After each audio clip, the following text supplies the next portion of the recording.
Assalamualaikum warahmatullahi wabarakatuh. Bismillah, walhamdulillah, la hawla wa la quwata illa billah. Alhamdulillah, bersyukur kita kepada Allah subhanahu wa ta'ala. Salawat dan salam senantiasa tercurah kepada baginda Rasul Muhammad sallallahu alaihi wasallam. Mudah-mudahan senantiasa kita dianugerahkan sehat wal afiat, zahiran wa batinan, disembuhkan sakit-sakit kita, diberikan ketenangan, kebahagiaan, diberikan kemudahan. Dan bagi saudara-saudara kita yang mengalami kesusahan, utamanya saudara kita yang mengalami kesulitan, kaum muslimin dimanapun, termasuk saudara kita yang ada di Palestina, mudah-mudahan diberikan kesabaran, ketabahan, dan kemenangan. Fansurna 'alal qaumil kafirin oleh Allah Subhanahu wa taala. Para sahabat sekalian yang dirahmati Allah, di dalam kesempatan ini saya ingin berbagi tentang satu amalan yang luar biasa. Di samping amalan itu juga diwajibkan oleh Allah Subhanahu wa taala di bulan Ramadan. Apalagi kalau bukan puasa Ramadan ya, yang sudah kita jalani di bulan Ramadan yang lalu. Ya ayyuhalladzina amanu kutiba alaikumusiyam. Wajibkan atas kalian berpuasa. Dan alhamdulillah sudah kita tunaikan insyaallah. Dan selain itu ada pula puasa-puasa sunnah yang dianjurkan. Ketika di Syawal ini tentu ada puasa Syawal. Man shoma Ramadan tsumma atba'ahu sittan min Syawal kana kasiyamid dahr. Ya, dianjurkan puasa Syawal selama 6 hari dan keutamaannya seperti puasa setahun penuh. Masya Allah. Jadi puasa ini rasanya nggak ada habisnya. Belum lagi puasa Senin Kamis, belum lagi bila mampu puasa sunnah Daud. Ya. Dan nanti ketika di bulan-bulan tertentu ya dan sebagainya, kita pun juga dianjurkan untuk melakukan puasa-puasa sunnah selain puasa wajib. Dan ternyata memang ya banyak yang menyebutkan ya bahwa sumu tasihu, bahwa puasa itu menyehatkan. Dan pernah pula ada seorang sahabat yang bertanya kepada Rasulullah SAW bahwa ya Rasulullah, perintahkan kepadaku satu amalan ya yang akan memberikan manfaat kepadaku dengan amalan tersebut. Lalu kemudian Rasulullah SAW mengatakan berpuasalah. Sebab tidak ada satu amalan yang setara dengan puasa. Masya Allah, luar biasa. Ya, jadi puasa ini sampai ada pintu khusus bagi orang yang senang menjalankan puasa. Ya tentu kalau kewajiban puasa Ramadan ya.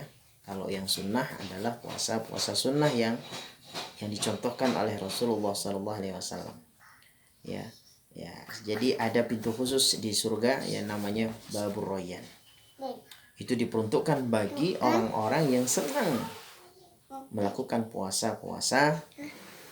Ya, diantaranya puasa wajib pastinya dan puasa sunnah. Ya. Nah ini sebagai tambahannya. Dan ternyata Masya Allah para sahabat semua yang dirahmati Allah, ada hikmah di balik itu, ada manfaat di balik itu tentang puasa ini. Bahwa kita tahu bahwa kesepakatan para ahli medis ya, hampir semua penyakit itu bersumber dari makanan dan minuman yang kita konsumsi sehari-hari. Ya. Yang kemudian mempengaruhi organ-organ pencernaan di dalam perut kita. Nah, jadi ketika kemudian puasa tentu kesempatan untuk istirahat ya. Organ-organ pencernaan ini istirahat ya. Diistirahatkan sementara mulai dari terbit fajar sampai kemudian terbenamnya matahari. Dan ada penelitian-penelitian yang valid, penelitian-penelitian yang sudah terbukti, teruji. Ya. Di antaranya saya dapati beberapa riset penelitian terkait dengan puasa ini. Yang pertama, Dr. Muhammad Dawahiri dari Universitas Kairo meneliti hubungan antara puasa dan penyakit kulit. Ya, ternyata daya tahan kulit terhadap penyakit jauh lebih kuat. Ya. Dan selain itu kulit akan semakin cerah. Wah, ini luar biasa. Jadi seseorang yang kemudian senang dengan puasa Ramadan sudah selesai, kita lanjutkan dengan puasa sunnah. Ya, bagi yang mampu ayyamul bid, ya, mampunya 3 hari di dalam 1 bulan hijriyah. Ya, jadi Syawal misalnya kok nggak mampu nyawal sampai 7 hari, puasa tengah bulan 13, 14, 15, puasa ayyamul bid laksanakan. Bahkan ada yang mengatakan itu sebagai detox, ya, mendetoks racun-racun di dalam tubuh dan manfaatnya dahsyat bagi kesehatan. Nah, jadi menurut Dr. Muhammad Dawahiri dari puasa dan dikaitkan dengan masalah kulit tadi, ternyata orang yang kemudian rajin puasa, ya, itu daya tahan kulit terhadap penyakit jauh lebih kuat. Ya. Selain itu ada manfaat lainnya, kulitnya akan semakin cerah. Wah, kinclong gitu, semakin cerah. Ini yang pertama. Kemudian yang kedua, Vladimir Nikitin meneliti tikus putih yang dipuasakan, ya, ternyata umurnya menjadi lebih panjang. Umurnya mencapai 4 tahun. Padahal umur rata-rata tikus putih itu, kata beliau, itu adalah 2,5 tahun. Tapi ketika dipuasakan dengan jam-jam tertentu, ya, itu ternyata jadi umurnya lebih panjang. Wah, ini menyimpulkan bahwa puasa ini menunjang kesehatan, ya, kalau memang masalah maut, ya, kematian, memang ajal itu ketentuan Allah SWT, takdir Allah SWT. Tetapi kita wajib berikhtiar terhadap kesehatan kita ini. Karena umumnya salah satu pintu kematian terbesar itu adalah sakit. Ya, penyakit atau rusaknya atau disfungsi organ-organ tubuh kita, sehingga kita wajib untuk ikhtiar. Ya, ikhtiar itu ya macam-macam. Di antaranya pola sehat atau tibun nabawi yang dicontohkan oleh Nabi, ini kita lakukan, kita amalkan. Ya. Nah, salah satunya adalah puasa ini. Jadi ternyata tikus putih yang dipuasakan tadi itu umurnya lebih panjang. Berarti 1,5 tahun dari umur tikus putih rata-rata yang dia tidak puasa. Tidak dipuasakan. Masya Allah, luar biasa. Ya, ini. Jadi seseorang yang rajin puasa, insya Allah organ-organ tubuhnya terutama pencernaannya akan sehat. Ya, ini yang kemudian akan menyebabkan umurnya jadi berkah. Kalaupun kemudian bonusnya umur panjang, ini masya Allah, ini adalah bonus dari Allah SWT atas kesehatan yang diberikan, atau atas kesehatan yang dianugerahkan kepada orang tersebut, sehingga menunjang, ya, sunatullahnya itu untuk kemudian umur panjang dan barokah tentunya. Kemudian yang berikutnya, Dr. Alan Cott, seorang pakar pengobatan Amerika Serikat, ya, melaporkan bahwa puasa ini mempengaruhi derajat kecerdasan seseorang. Dalam penelitian beliau, ya, ada ujian tertulis dilakukan terhadap sekumpulan orang yang rajin puasa dan sekumpulan orang yang biasa-biasa saja, artinya tidak puasa lah. Hasilnya orang yang rajin puasa itu memperoleh skor yang lebih tinggi, jauh lebih tinggi dibandingkan orang yang tidak puasa. Dahsyat, ya. Wah, ini. Jadi kalau ya ada yang ingin anak-anaknya cerdas, pinter, maka latih sejak dini untuk nantinya puasa. Ya, jadi ternyata bukan malah menjadikan lemes lalu kemudian bodoh, tidak, tetapi ternyata merangsang kerja otak menjadi cerdas, menjadi pintar. Ya, tentu harus tetap belajar, tidak ujuk-ujuk pintar, karena semua ilmu itu tidak lain adalah dipelajari. Ya, dipelajari, dia baca, dia dengarkan dari gurunya, dikaji, diulang-ulang lagi, ya, seperti itulah ilmu. Kemudian ada lagi yang keempat, Universitas Osaka di Jepang, ya, pada tahun 1930 pernah mengadakan satu riset juga tentang pengaruh puasa terhadap daya tahan tubuh, terhadap daya tahan atau imunitas. Dan ternyata apa yang terjadi pada hari ke-7, daya tahan orang yang melakukan puasa ini meningkat. Jadi orang yang puasa Ramadan ya, kemudian hari ke-7 itu daya tahan imunitasnya itu meningkat. Ya. Kenapa? Karena jumlah sel darah putihnya bertambah. Nah, sebagaimana diketahui bahwa sel darah putih ini begitu berguna untuk mengatasi atau membunuh virus ya atau bakteri yang masuk ke dalam tubuh. Ini tepat sekali apabila di musim-musim wabah seperti saat ini ya, virus corona, maka jangan lupa ya, bukan berarti karena adanya virus corona kita puasa, tidak, tetapi kita lakukan semata-mata karena Allah SWT, dan nanti Allah akan berikan bonus ya, bahasa lainnya hikmah atau tambahan kebaikan ya, barokah lah ibaratnya, diantaranya mencegah virus, mencegah bakteri-bakteri, kuman-kuman yang jahat yang masuk dalam tubuh, dan ternyata dinetralkan dengan cara puasa itu.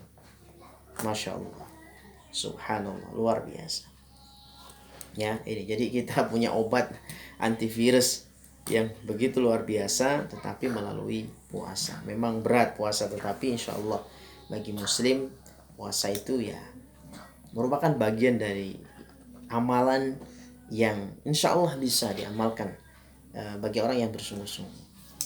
Kemudian ada lagi yang kelima, lembaga penelitian ternak Amerika melakukan riset terhadap 864 ayam petelur yang produksinya semakin menurun. Ya, jadi risetnya itu adalah penelitian ini dilakukan terhadap 2 kelompok ayam petelur yang 3 bulan bertelur terus menerus. Ya, awalnya 3 bulan dibiarkan, bulan keempat produktivitasnya akhirnya menurun ya. Ya ini wajar lah. Sudah 3 bulan sudah menurun. Habis itu bulan keempat ternyata menurun produktivitasnya hingga 75%. Ingat 75%. Lalu kemudian dipisahkan. Jadi satu kelompok pertama kelompok ayam ini tidak, dalam artian dipuasakan beberapa jam ya, selama 10 hari. Adapun kelompok yang lain ini biasa aja, kasih makan biasa. Apa yang terjadi? Subhanallah, ini luar biasa. Ya, selama kemudian 10 hari dipuasakan tadi yang kelompok pertama, ternyata produksi telurnya kembali seperti semula. Ya, subhanallah. Jadi kembali produktivitasnya tinggi seperti ayam baru lah gitu. Luar biasa. Adapun kemudian yang kelompok kedua, ya dia biasa, ya tetap mengalami penurunan 75% tadi, enggak berubah sama sekali. Subhanallah, luar biasa. Nah inilah yang kemudian puasa ini kami seringkali ketika menangani pasien-pasien ya, pasutri, pasangan suami istri yang lama belum dikaruniai anak, maka pasca kemudian ruqyah, karena bisa jadi memang ada kasus kasuistik ya, dan mudah-mudahan ini tidak terjadi pada keluarga kita, di mana kemudian orang yang dengki, orang yang tidak suka, orang yang iri, kemudian mengirimkan sihir untuk menghalangi supaya punya anak. Ada pula sihir yang berusaha untuk meretakkan rumah tangga, dan itu tidak dipungkiri, dan itu ada, untuk merusak rumah tangga, sehingga kemudian bawahnya marah-marah terus, dan otomatis suami istri tidak harmonis. Kalau tidak harmonis bagaimana punya anak ya? Ya begitu ya. Dan macam-macam, bahkan ada kasuistik yang kemudian masya Allah ini kadang miris sekali, di mana laki-lakinya itu mohon maaf tidak bisa ya, vitalnya itu tidak bisa berfungsi ya, jadi Mr. P-nya tidak bisa berfungsi. Ada juga yang kemudian mohon maaf vital yang perempuan tidak bisa dijamah ya, masya Allah. Ada saja di luar sana yang kemudian itu terjadi ya, karena ulah sihir, karena ulah kejahatan syaitan ya. Jadi karena jin yang mengganggu dia ya, tentu jin-jin yang kufur ya, yang ingkar kepada Allah SWT.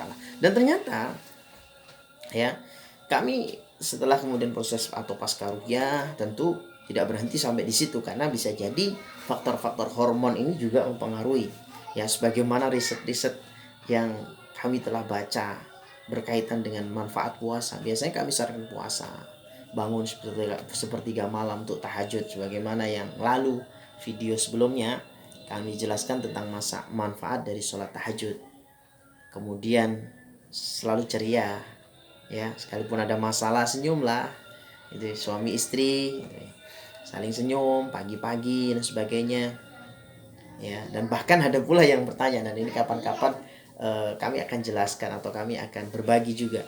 Jadi praktisnya bagaimana sih untuk supaya mengurangi stres. Nah, akhirnya saya coba dari beberapa sumber, saya cari-cari. Insya Allah lain waktu dan kesempatan nanti akan kita share atau kita sampaikan praktisnya bagaimana, mulai dari bangun tidur sampai tidur lagi, supaya kemudian bisa mengurangi stres, ya. Jadi bagaimana jurusnya, bagaimana tipsnya secara praktis langsung gitu ya. Itu ada yang bertanya seperti itu, tolong Ustadz kalau bisa dijelaskan ya, biar kami bisa mempraktekkan secara praktis ya, tidak hanya sekedar contoh-contoh yang sulit dan sebagainya, tapi yang praktis. Nah, jadi kembali lagi sahabat yang dirahmati Allah.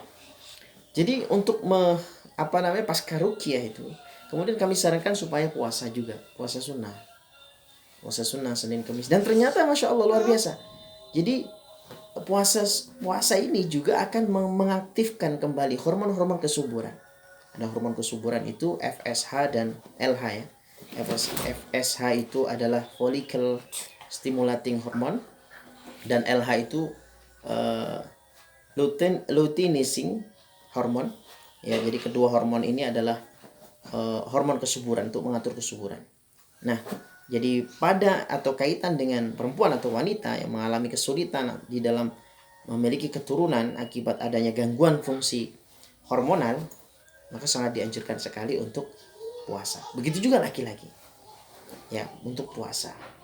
Nah ini ya, jadi untuk melakukan puasa untuk mengaktifkan kembali hormon-hormon kesuburan. Karena kadang-kadang ketika kemudian dilakukan pengecekan ya, atau dilakukan medis, itu subur-subur saja, tidak ada masalah. Tetapi ternyata secara hormonal itu memang ada masalah ya, gak aktif hormon dari kesuburannya itu.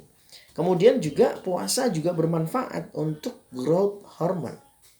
Growth hormone ini adalah hormon yang mengatur pertumbuhan ya. Jadi anak-anak ataupun orang dewasa yang kemudian mengalami kesulitan di dalam pertumbuhan ya, atau mungkin gangguan sel segala macam, ini sangat dianjurkan untuk berpuasa ya. Di samping juga akan menyehatkan organ-organ tubuh, kesehatan secara menyeluruh di tubuh, ini ternyata juga bisa menjadi atau mengaktifkan kembali hormon-hormon yang mengatur berkaitan dengan masalah pertumbuhan ya. Nah, kemudian juga mengaktifkan TSH ya, jadi hormon yang mengatur metabolisme tubuh, jadi thyroid stimulating hormone ya. Ini juga demikian ya. Jadi orang yang kemudian mengalami lemah, tidak semangat, tidak bergairah, atau bahkan kemudian loyo lah begitu ya, tidak semangat kerja macam-macam dan sebagainya, kami sering juga menganjurkan untuk puasa. Di samping memang bisa jadi itu gangguan jin, tidak nyaman di tempat kerja dan sebagainya, tetapi puasa ya, disarankan untuk puasa biar apa, TSH-nya ini, hormonnya ini juga tumbuh. Nah, artinya aktif kembali, sehingga kemudian muncul sebuah gairah, semangat untuk bekerja ya. Kemudian juga merangsang MSH, jadi ACTH juga akan merangsang MSH ini, yaitu melanocyte stimulating hormone, jadi hormon yang mengatur warna kulit ya, dimana pada orang yang mengalami kelainan kulit atau sering disebut dengan vitiligo ya, kulit yang kemudian putih-putih dia tuh, mengalami berbeda dengan kulit secara umum gitu ya, ini aktif kembali sehingga akan membentuk atau merangsang pembentukan melanosit, sehingga kulit menjadi berwarna ya. Nah ini kemudian MSH ini ya, dengan aktifnya hormon ini insya Allah nanti lambat laun akan sembuh ya, dan akan kembali pada kulit yang normal. Nah insya Allah, mudah-mudahan kita semua bisa mengamalkan kaitan dengan puasa ya, puasa sunnah, Bahkan minimal kalau tidak mampu Senin Kemis, ya 3 hari di dalam 1 bulan. Puasa Ayyamul Bid bagi yang kuat. Bahkan saya pernah menjumpai ada seorang yang sudah pensiun tetapi kuat luar biasa, puasa Daud, sehari puasa sehari enggak, sehari puasa sehari enggak. Ya, luar biasa, kuat luar biasa. Jadi beliau pun saat kerja pun ternyata sudah memulai itu dan beliau sehat. Ya, beliau sehat. Beliau tetap lincah, sehat. Ya, luar biasa. Nah, ini ya bagi kita yang mungkin tidak mampu, ya mungkin Senin Kamis, atau bagi yang tidak mampu lagi sebulan 3 kali, 13, 14, 15. Ini yang sering sering hikmahnya itu adalah mendetoks, ya mendetoks tubuh kita ini, ya. Dan setelah itu kan dianjurkan untuk berbekam tanggal 17, 19 atau 19 atau 21. Pilih salah satu. Insya Allah hasilnya akan maksimal. Ya, insya Allah hasilnya akan maksimal. Bekam steril tanggal 17 atau tanggal 19 atau 21 bulan-bulan hijriah. Makanya kalau kita beli kalender baiknya yang ada bulan-bulan hijriahnya, ya. Nanti keliru takutnya yang bulan Januari, Februari tidak, tetapi yang hijriah, ya. Jadi yang bulan-bulan hijriah sekarang ini Syawal. Nanti pertengahan Syawal 13, 14, 15. Ya, dan ada juga anjuran saat ini untuk puasa Syawal. Misalnya mau digabungkan sekalian, ya. Jadi sekalian, nanti aja sekalian lah puasanya mau tanggal 11, 12, 13, 14, 15. Udah selesai, ya. Boleh saja, nggak ada masalah. Ya. Nah, ini. Jadi mudah-mudahan kita bisa mengamalkan berkaitan dengan puasa dan kita semakin sehat, disembuhkan sakit-sakit kita, diangkat penyakitnya oleh Allah SWT. Yang belum punya anak, mudah-mudahan segera Allah amanahkan anak-anak yang saleh dan salihah, semuanya keluarga dalam lindungan Allah SWT. Demikian, billahi taufiq wal hidayah. Wassalamualaikum warahmatullahi wabarakatuh.